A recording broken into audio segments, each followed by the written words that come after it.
This is Referee's World with Darren Cullum and Richard Mellin. Hello again and welcome to the Referee's World podcast.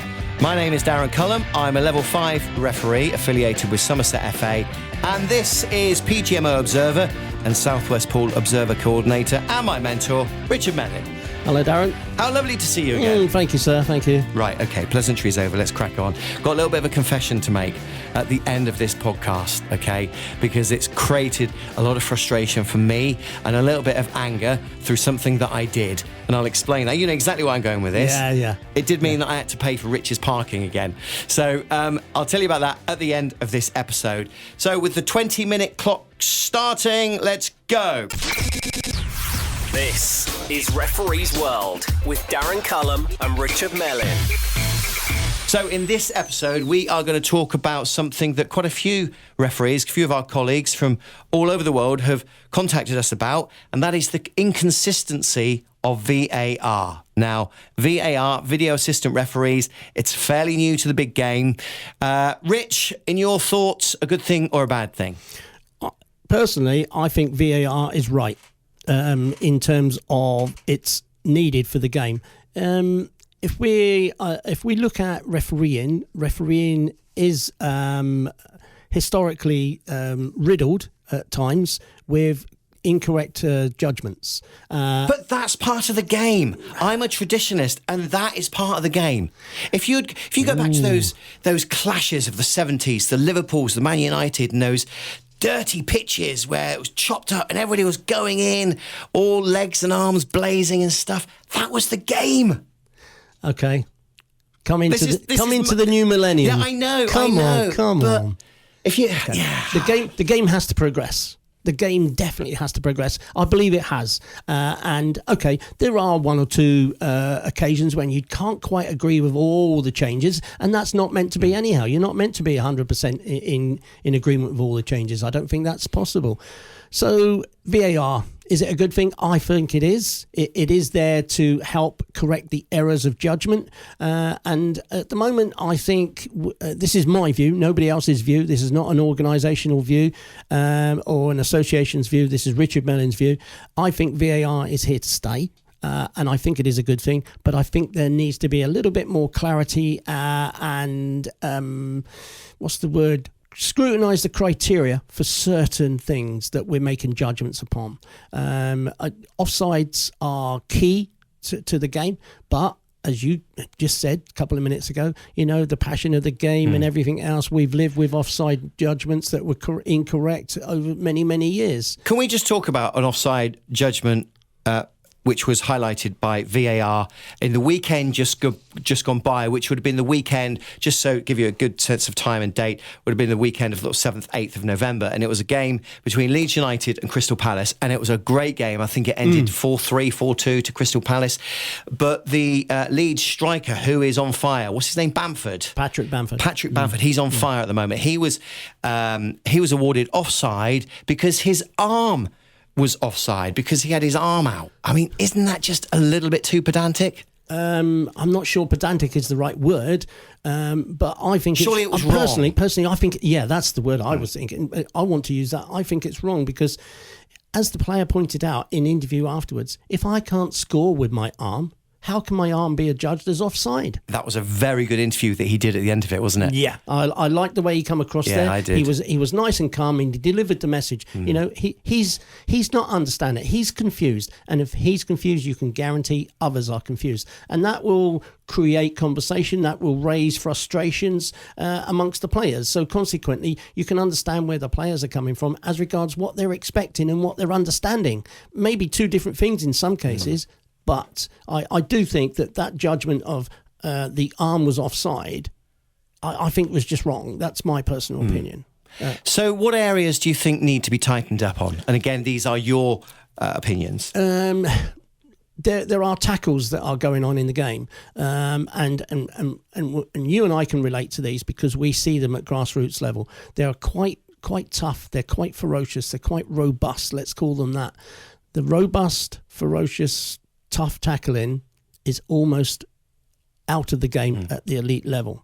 There are one or two strong challenges, of course, but if the referee is on his mettle, he will recognise the delivery of the challenge is not acceptable, and he will punish it with a free kick. Might use a sanction, and if it's a second sanction, then it could be off as well. So I'll relate to. I can't remember the game, Darren, but it was relating to a free kick that wasn't given.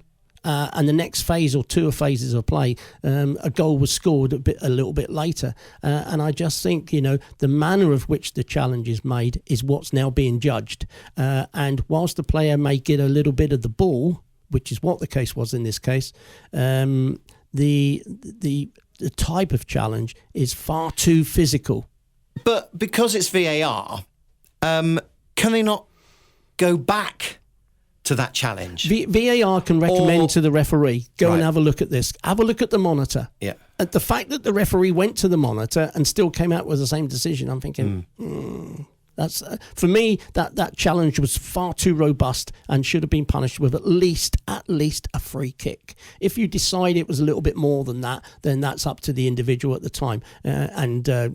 Caution for ungentlemanly conduct. I suppose as well, there's an element of credibility you have to think about. If you have, as you've described, a challenge in the second third of the field of play, which potentially should have been dealt with but wasn't, and then the play goes on and a goal is scored and you're a minute down the line or whatever, to call back to that free kick loses a bit of credibility, surely. Yeah. But then some may argue, well, that's the whole point of VAR. Yeah, we got to. Are we having an argument here? No. I'm just posing. Are we having a question. domestic? No. I love you, Rich. I'll never argue. Yeah, right, mate. The thing for me is, it's. I look at the type of challenge that it is, and I'll focus on physical challenges. The manner of which the challenge is judged is whether or not it's a foul. Mm-hmm. That's point one. Careless, reckless, or with excessive force. Now, for me, the challenge that I'll refer to, I think it was the Tottenham game. I'm not sure. Might be the Tottenham game. But the challenge came from the side, and although the player's boot tip made contact with the ball, his physical presence carried him through and caught the player and took the player down. That, for me, was a free kick.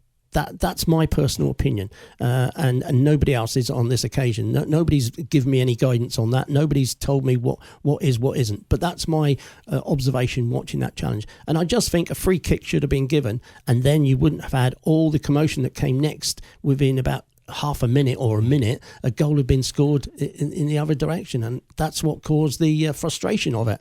And like I say, Match of the Day talked about it, and they do what they do. They judge by Match of the Day, and they're not always wrong, but they are wrong sometimes. Let's talk about the VAR setup. So you've got the referee, the two assistant referees, the fourth official, and then you've got the video assistant referee. Okay, all of which are all commed up. So you've got communications with everybody.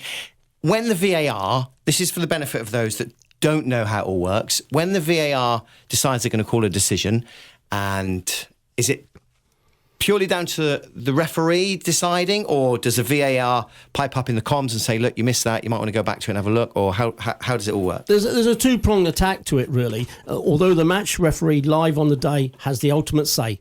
That is obvious.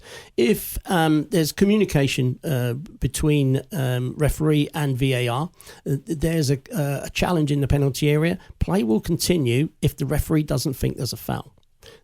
Obviously, we all know the process of it, because then VAR will think, hang on a minute, I better have a look at that. The referee can request he has a look at it, but the referee might not be sure if he needs to penalise. So the referee will say, just check. And they will check. It could be a penalty kick. It might not be a penalty kick. So VAR will do its job there and look to see if an error of judgment has been made, because that's what the referee is asking for. But there are times when VAR is used directly to make the judgment. Is it offside? Was it a penalty kick? Was it handball? Etc. etc. And for me, VAR is going to stay. I think it should, and it will help the game in a great way, because, like I say, it will eliminate. I couldn't manage that either, could I? It will eliminate mistakes, and that's not a criticism. That's just a fact.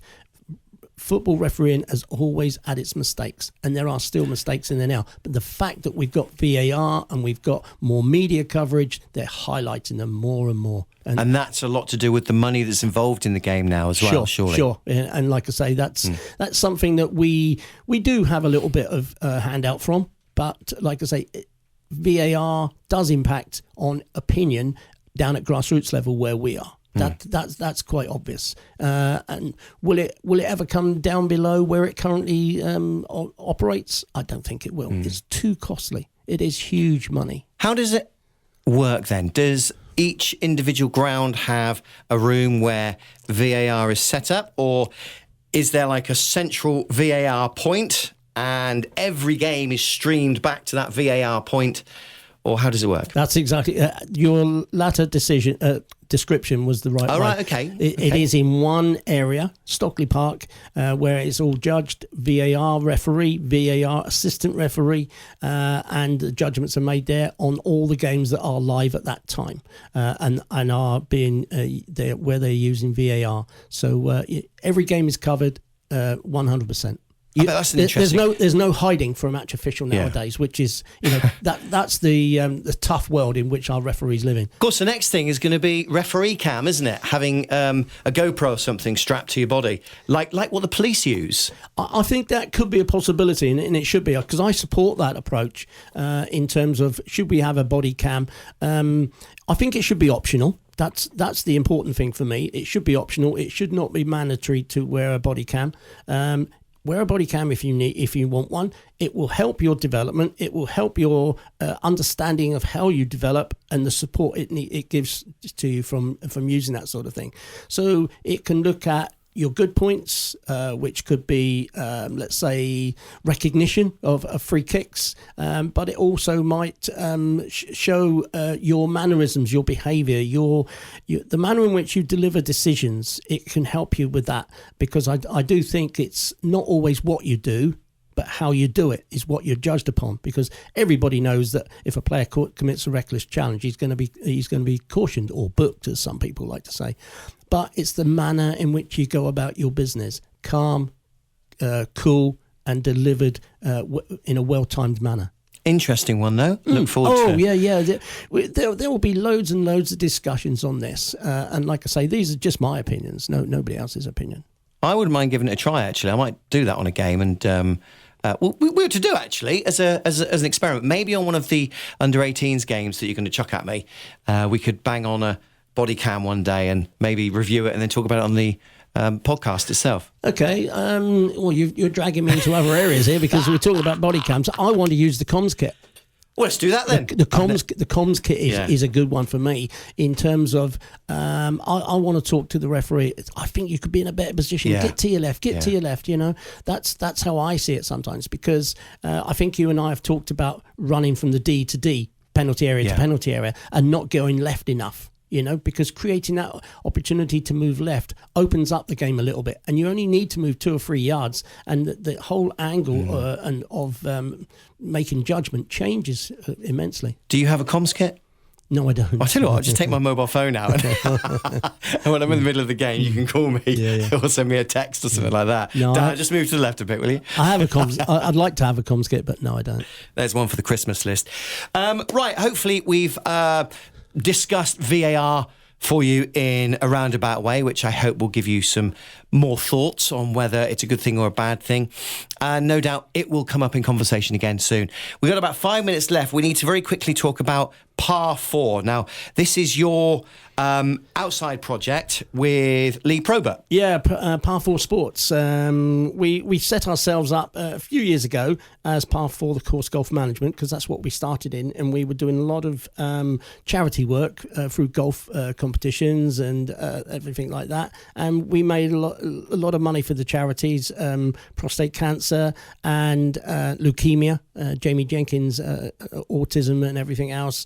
We were really privileged and proud to be able to do that. And we've now taken it on to another stage whereby we want Par 4 Sports to deliver a little bit more in terms of facilities for clubs training, pre-season, mid-season breaks, and we've got places set up now out in Spain, Portugal, and the United Arab Emirates, if I said that correctly. You did that time. Did, yeah. You struggled before. Yeah.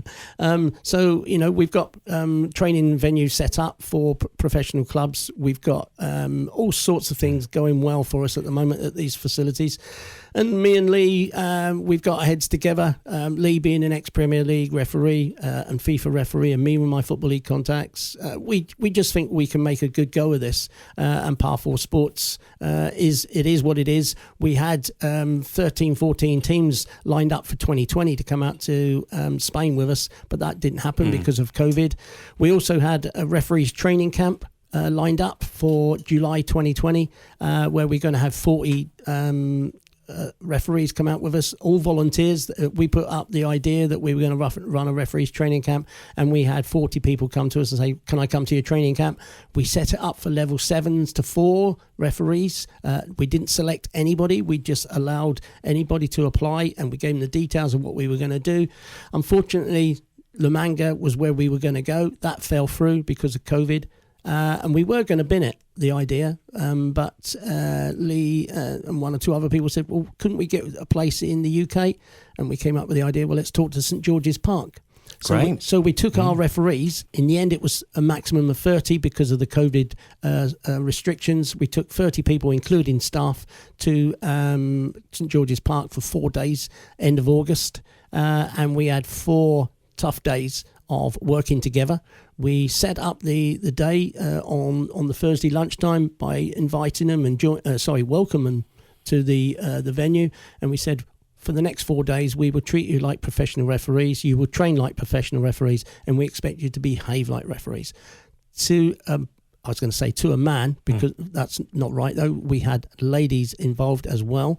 To a person on that course, all 20 behaved totally professionally, and they were exempt in their approach and attitude. And if that was you and you were there, we hope you enjoyed it. And perhaps if you would like to share your experiences, maybe we could get somebody on that was at one of the courses to come on and tell us about it. I'm sure there'll be one or two that are willing to do that. There's a lad here in Taunton that came to it, another lad in Weston-super-Mare. Oh, right, okay. People from North Riding came, people from Cornwall, all over the country. Oh, excellent. Okay. Well, we'll talk about that in a bit more detail when we get Lee on the podcast very, very soon. Lee is actually, just to highlight, Lee's a very good friend of Rich. In fact, Rich was his best man, or was he? But no, he was your best. You were his best man at the wedding. So it didn't just happen out of thin air. So to give you a bit of an idea. So that's all to come.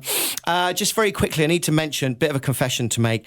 The last 2 episodes, this one that we've just recorded and the one before, right? We had to do them both twice because when we came into the studio to record, we did them all and it was all brilliant. And then I pushed a button and it didn't save any of the audio. So I screamed and shouted in disgust at myself for doing such a schoolboy error. And Rich was calm as ever. I red carded him. Yeah, I got the red card for that one.